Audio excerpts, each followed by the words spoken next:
गुरुदेव अपने प्रवचन में बोलते हैं कि जिंदगी ऐसी है जैसे चलती ट्रेन में बैठा यात्री, जिस प्रकार से चलती ट्रेन के पहिए टिकट की अवधि को पूरा कर रहे हैं, चलती ट्रेन के पहिए टिकट की अवधि को पूरा कर रहे हैं, उसी प्रकार से हमारी आती जाती श्वास जीवन की अवधि को पूरा कर रही है। कब जीवन पूरा हो जाए? अरे सूरज का तो समय फिक्स है, सुबह सुबह सूर्य रोज सूर्योदय होगा, दोपहर भी होगी, शाम भी होगी और रात भी होगी। उस सूरज का सब कुछ फिक्स है, पर इस जीवन रूपी सूरज का कुछ भी फिक्स नहीं है। कल सूरज उगे और ना भी उगे, दोपहर हो और ना भी हो, शाम आए और ये सब कुछ मैं ही बोलूं क्या? शाम आए और अब लगा तुम जिंदा बैठी हो यहां पर, बैठने का सबूत तो दो कम से कम कि बैठे हैं। हाथ पर तो जब कभी रात में सोने जाओ तो बीच बीच में हाथ पर हिलाते रहना, नहीं तो लोग गलत समझ जाएंगे कि यार ये तो चले ही गया। निवेदन आपसे कर रहा हूं, आपसे कह रहा हूं, बीच में बैठे हैं होने का सबूत देते रहें। काल सिर पे सवार है, काल। मौत ने आज तक कभी किसी से भेदभाव नहीं किया, राजा हो या, नहीं सब कुछ मैं ही बोलूं क्या? राजा हो या सम्राट हो या भिखारी हो, कोई भी हो, मौत की गिरफ्त में जो आया है वो बच के नहीं गया है। इसलिए आपसे निवेदन करो, काल सिर पे सवार है, कदम कदम पर पाप है। जितने तुम्हारे कदम उठ रहे हैं वो संसार के सृजन के लिए उठ रहे हैं कि परमात्मा के सृजन के लिए उठ रहे हैं? जितने तुम्हारे कदम संसार के बढ़ रहे हैं, जितना तुम आगे भाग रहे हो, संसार बढ़ाने के लिए कि संसार को घटाने के लिए? निवेदन, संसार के सृजन के लिए तुम्हारे जितने कदम कदम कदम पर पाप है। और भट्टिकेर स्वामी ने मूलाचार ग्रंथ में लिखा है, जिसका गुरुदेव भी स्वाध्याय करवा रहे हैं, उसमें लिखा है कि श्रावक को जीने का एक ही फार्मूला है। एक श्रावक ने, एक भक्त ने प्रश्न पूछा, गुरुदेव कदम चरी कदम चिट्ठी कदमा से कदम सही कदम भंसिज भाषे जिदम पापम न बंधई। हे भगवान, मैं कैसे उठूं, कैसे बैठूं, कैसे खाऊं, कैसे पीऊं, कैसे बोलूं, कैसे आऊं, कैसे जाऊं, कैसे सोऊं? तब भट्टिकेर स्वामी ने उस शिष्य से कहा कि बेटा, इन सारे प्रश्नों का एक ही जवाब है, जदम चरे जदम चिट्ठी जदमासे जदम सही जदम भूंसिज भाषे जदम पापम न बंधई। तुम कोई भी क्रिया करो, कोई भी कार्य करो, विवेक पूर्वक, होश पूर्वक करो। होश पूर्वक किया गया कार्य धर्म है और बेहोशी में किया गया कार्य अधर्म है। यदि तुम मंदिर जा रहे हो और होश में नहीं जा रहे, तुम आते तुम मंदिर में गए, चावल चढ़ा दिया, और ये नहीं पता कि मंदिर के भगवान कौन से मूल भगवान है। बेहोशी में किया गया धर्म भी अधर्म है और बेहोशी में, होश में किया गया पाप भी पुण्य है। झूठ बोलो, कौन मना कर रहा है? पर होश में बोलो कि मैं झूठ बोल रहा हूं। गुटखा खाओ, होश में खाओ कि मैं जहर खा रहा हूं। सिगरेट पियो, कौन मना करता? पियो, और होश में पियो कि मैं जिस प्रकार से सिगरेट छोटी होती जा रही है, ये मेरी जिंदगी को भी नहीं, सब कुछ मैं ही बोलूं क्या? निवेदन आपसे कर रहा हूं, कुछ भी करो, रात में खाना खाओ, खूब खाओ, जल्दी जाओ। एक बच्चा बोला, मम्मा हम, बेटा तू खाना कब खाता है? बोले गुरुदेव मेरे पापा जब रात में आते, मम्मी बोलती है बेटा जब पापा जी रात में आएंगे अपन एक साथ खाएंगे और एक साथ नरक जाएंगे। एक साथ खाओ और एक साथ काय को जाओ, ऊपर जाओ ना, काय को नीचे जा रहे हो? आपसे निवेदन कर रहा हूं, जो कुछ भी करो पर विवेक पूर्वक, होश पूर्वक करने से वह दुष्कर्म भी तुम्हारा छूट जाएगा। कदम कदम पर पाप है। और संसार में जितने लोग बैठे, जितने यहां जितने लोग संसार में दिख रहे हैं, एक भी उसमें सब पापी जीव हैं, सब पापी जीव हैं। पाप मन से ज्यादा होते हैं, शरीर से वचन से और कम होते हैं और शरीर से और कम पाप होते हैं। सबसे ज्यादा पाप व्यक्ति, नहीं सब कुछ मैं ही बोलूं क्या? सबसे ज्यादा पाप व्यक्ति, वो गीतकार कहता है ना, भक्तों मेरी बात सुनो, ऐसा एक इंसान चुनो जिसने पाप ना किया हो, जो पापी ना हो। भक्तों मेरी बात सुनो, ऐसा एक इंसान चुनो जिसने पाप ना किया हो, जो पापी न हो। पापी ना किया हो, जो पापी न हो। निवेदन करो, कदम कदम पर पाप है और पलक झपकते ही जहर चढ़ता है। पलक झपकते ही जितने पाप जिंदगी में आ रहे हैं, पाप की शुरुआत आंख से होती है। मन उसको एक्सेप्ट करता है और मन जब एक्सेप्ट करता है तो शरीर को बोलता, चलो आपने जिस चीज को कभी देखा ही नहीं, आप उसके बारे में सोच नहीं सकते हैं। आप कद्दूराम को जानते हैं? कद्दूराम को जानते? कद्दूराम को कोटा में रहता कद्दूराम, जानते? कोताराम नहीं जानते कद्दूराम को? अरे क्या बोलते हैं आप, उसको जानते रामकली को? हैं? यदि आप ऐश्वर्या राय को जानते? ऐश्वर्या राय को? ये देखो चेहरा खेल, देखो तो चेहरा खेल गए। आप अमिताभ बच्चन को जानते हैं? नाम सुनते ही छवि सामने आ, क्यों? क्योंकि आपने उसको देखा है। देख, दृश्य आंखों से गुजरा है। जो दृश्य आंखों से गुजर जाते हैं वो अंदर पहुंच जाते हैं। आपने कभी उसका नाम सुना है? सट्टपट्ट का नाम, एक खाने का पदार्थ था सट्टपट, जो हमारे बुंदेलखंड में उसको बोलते सेवैया। सेवैया लंबी लंबी जो होती है ना, क्या बोलती गुड्डी उसको? सेवैया। सट और पट, और दिन भर पट पट पट पट। निवेदन कर रहा हूं, अनुरोध आपसे कर रहा हूं, आपसे ही कह रहा हूं, जो दृश्य आंखों से गुजर जाते हैं वो अंदर अंकित हो जाते हैं। क्या भाई आपने उसका फल का, उस फल का नाम सुना आपने? उस फल का नाम सुना आपने? सिड्डे, एक गोल गोल फल होता है सिड्डे, सुना आपने?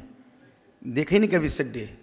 हमने भी नहीं देखा। मैं तो यूं बोल रहा हूं, मैं तो ये बोल रहा हूं कि जो हम देखा नहीं उसको हम कभी और आपने कभी उसका नाम सुना? टमाटर का। टमाटर, अरे टमाटर की मंडी दिमाग में बैठ, क्यों? क्योंकि वो देखा है आपने। जो दृश्य पदार्थ आंखों से गुजर जाता है वो अंकित हो जाता है। पाप की शुरुआत आंख से होती है। फिर आंख, आप किसी शहर में गए, आप किसी मोहल्ले से गुजर रहे हैं, मार्केट से गुजर रहे, देखा अरे गजब यार क्या मॉल है यार। किसने देखा मॉल है? नहीं, मन ने देखा कि आंख ने देखा? और एग्जाम्पल, इसको आप यूं समझें, एक व्यक्ति रास्ते से जा रहा है, देखा कि आम का बगीचा लगा हुआ है, आम के पेड़, बहुत सारे आम के पेड़ लगे हुए हैं। किसने देखा आम के पेड़ लगे हैं? अब मैं कुछ भी बोलूँ, अब तुमको क्या बोलना है? आंख। कुछ भी बोलूँ, क्या बोलने का है? कुछ भी बोलूँ बेकी जन जी, क्या बोलने का है? हम मैं कुछ भी बोलूँ, क्या बोलने का है? वो व्यक्ति सड़क से जा रहा है, बगीचा, आम का बगीचा लगा हुआ है, उसमें पके पके आम लगे। किसने देखा? क्या देखा? पके पके। आंख ने मन से कहा मुझे आम खाना है, मन ने शरीर को कहा चलो जाओ घुस जाओ। वो व्यक्ति उस बगान में जैसी घुसा और घुसते उसने एक उठाया पत्थर और कस के आम के पेड़ पर दिया। 2-3 आम तुम नीचे देख रहे थे, गिर गए। जब तक मैं नहीं बोलूंगा तब तक आम गिरने वाले नहीं। बोल मैं रहा हूं कि तुम बोल रहे हो? पत्थर मारा और एक भी आम नहीं गिरा, क्या कर लोगे तुम? नहीं गिराओ, एक भी आम नहीं गिरा। उसने फिर दूसरा पत्थर दिया, एक साथ 3 आम गिरे। अब गिरे, जब मैं बोलूं तभी आम गिरेगा। जैसी आम गिरे, वो आम उठाने जाने वाला है तक उतने में बगीचे का, अच्छा ये भी तुमको पता है? अभी मालिक नहीं आया है। जब तक मैं नहीं बोलूंगा तब तक मालिक आने वाला। अभी मालिक का बच्चा आया, क्या कर लोगे तुम? बच्चे ने देखा कि यार कोई आम तोड़ा, वापस भागते भागते भागते भागते फिर क्या, पापा पिताजी जल्दी आओ, कोई बगीचे में आम तोड़ रहा है। जैसे बच्चे ने कहा जल्दी आओ, कोई आम तोड़ रहा है, उसका पिता लकड़ी लेके आया और उस कमबख्त मैं धूप में मर रहा हूं, पसीना बहा रहा हूं, और तू पगला मेरी आम तोड़ रहा है। उसने 2 4 5 डंडे रसीद कर दिए उसको। उसने कहा मुझे माफ कर दो, गलती हो गई, और 2 डंडे और दिए, माफी मांग लो। उस पेट में खून निकला, आंख से आंसू बहने लगे। आम किसने देखा था? आंख ने किससे कहा? मन ने किसको कहा? बगीचे में कौन गया था? कौन लेके गया था? आम किसने देखे थे? पत्थर किसने मारा था? आंख ने नहीं, पत्थर। देखो आंख ने पत्थर मारा था। अच्छा वो अभी कुछ भी बोलूं, क्या बोल रहा है? आंख, विवेक से बोलने का भाई। आंख ने पत्थर मारा, आंख मारती है, पत्थर नहीं मारती है। पत्थर मारा आंख ने।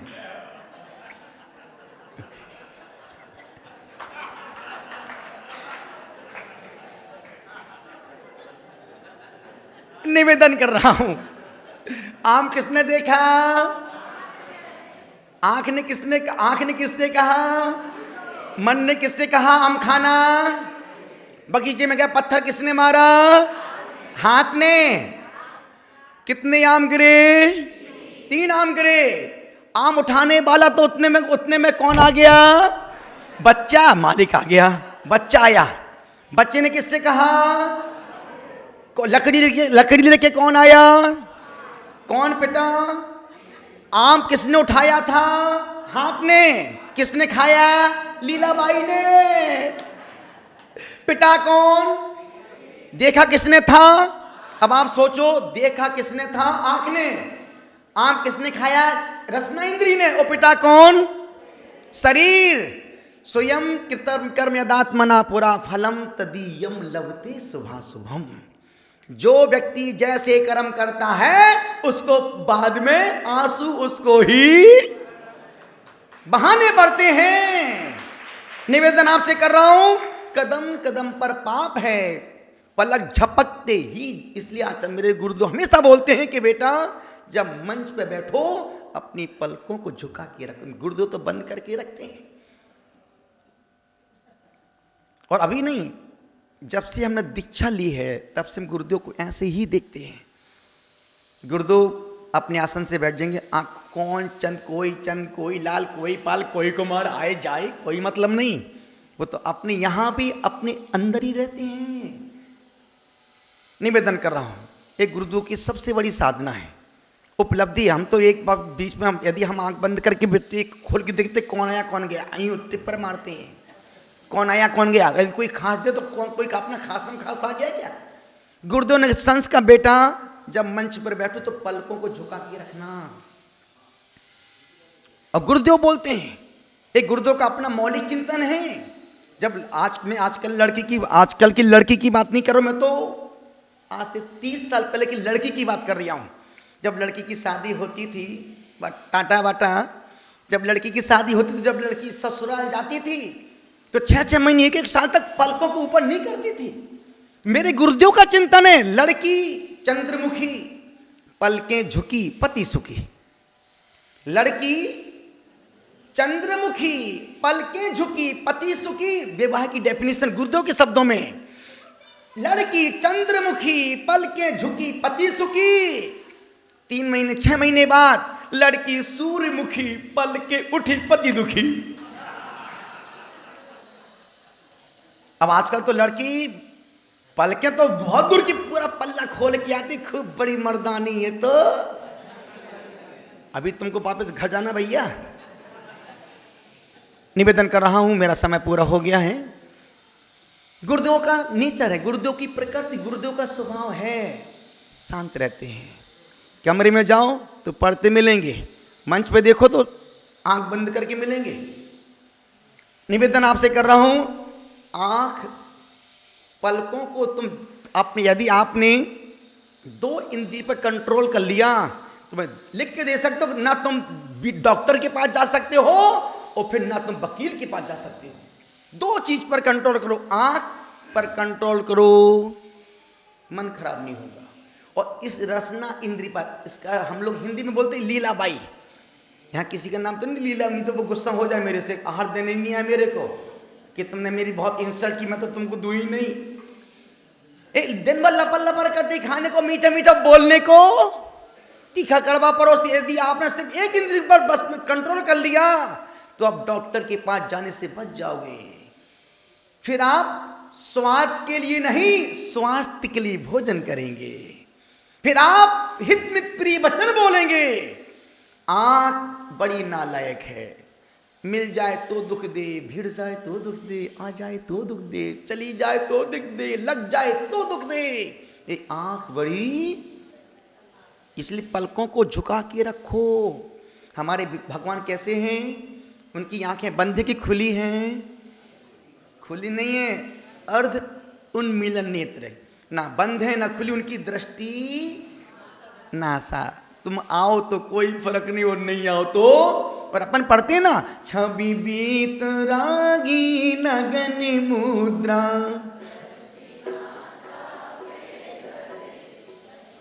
नहीं तो पूरा भी पढ़ लोगी क्या? मैं तो ये बोल रहा हूं कि छवि बीत रागी नगन मुद्रा दृष्टि नासा। तो गुरुदेव ने हम लोग से कहा, बेटा मंच पे बैठो तो पलकों को झुका के रखा करो। जब आहार करने जाओ अपनी चेहरे की मुखाकृति को सौम्य रखो। गुस्से में फूं फां करके हाथ नहीं लेने का, आंखें लाल पीली नहीं करने का। क्यों? क्योंकि देते 5 लोग हैं और देखते आहार को 500 लोग हैं। उस चर्या में चेहरे पर बीत रखता झलके। मंच पे बैठो तो लगे कि कोई संत साधक बैठा है, और जब अपने कमरे दरवाजे खोल के बैठो तो तुम्हारी आसन व्यवस्थित सम्मानित पद कद के हिसाब से होना चाहिए। नहीं तो एक पर कहीं जा रहे, दूसरा पर कहीं जा रही है, नहीं। क्योंकि बीतरागी मुद्रा संसार की सबसे पूजनीय मुद्रा है।